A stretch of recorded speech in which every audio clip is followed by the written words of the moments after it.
Hi, my name's Dave Nicholas and I'm the driver of the Honeybee, a 1960 MGA. And I'm here at Sebring, and I've got to tell you, this is just such a magical place.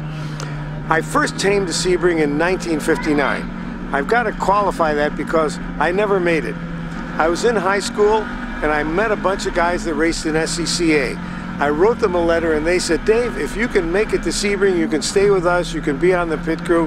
And I'll tell you, for a 17-year-old kid, that was like a gift from God. But my parents wouldn't let me go.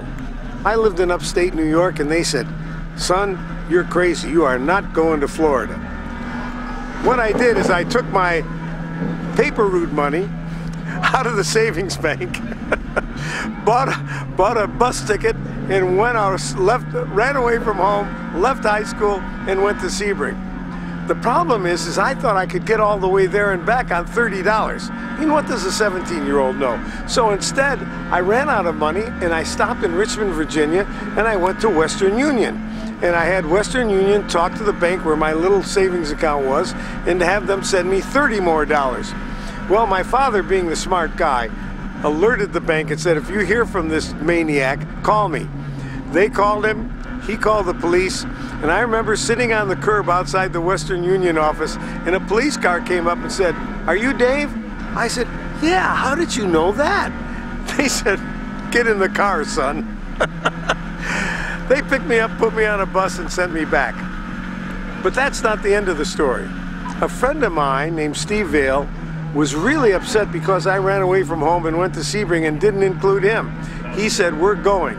So I was the hero of the high school, right? Hey, big guy runs off to Florida. Steve Vail then went to his grandmother's house, stole her Chrysler Imperial, picked me up at midnight, and we took off again for Sebring. We got picked up for speeding about 100 miles an hour in Southern Virginia. They threw us in jail, and that's the end of the story. We did get to Sebring in 1960. We've been there ever since, and that's why it's a very special place. I'm telling you, Sebring has all the ghosts of all the great races ever, and I'm just pleased to be here. In 1958, a bunch of young guys that love sports car racing decided we were going to start a club. Well, we wanted to join the British Automobile Racing Club, but they were being very British. They said, oh no, this is strictly a British club for British drivers. Well, we lived in a city called Binghamton, New York. So we said, to heck with this. We started the Binghamton Automobile Racing Club. So there are two BARCs, one the very proper British Automobile Racing Club, and then there was us in 1958, 4 kids still in high school, but we knew car racing. We would beg, borrow, or steal. We would take trains. We would hitchhike. We would go to Watkins Glen. We would go to Marlboro and Lime Rock and Montgomery. We would go to all these courses. And 2 of us were photographers for the high school newspaper. So what we would do is we would just simply check out the cameras from the high school, take pictures, take them back to the high school the next week and develop them. So we did all our own stuff. We would show up the next week at a race and say, hey, Billy, here's a picture of your TR3. Give me $5. And we used to sell them for $2 or $3.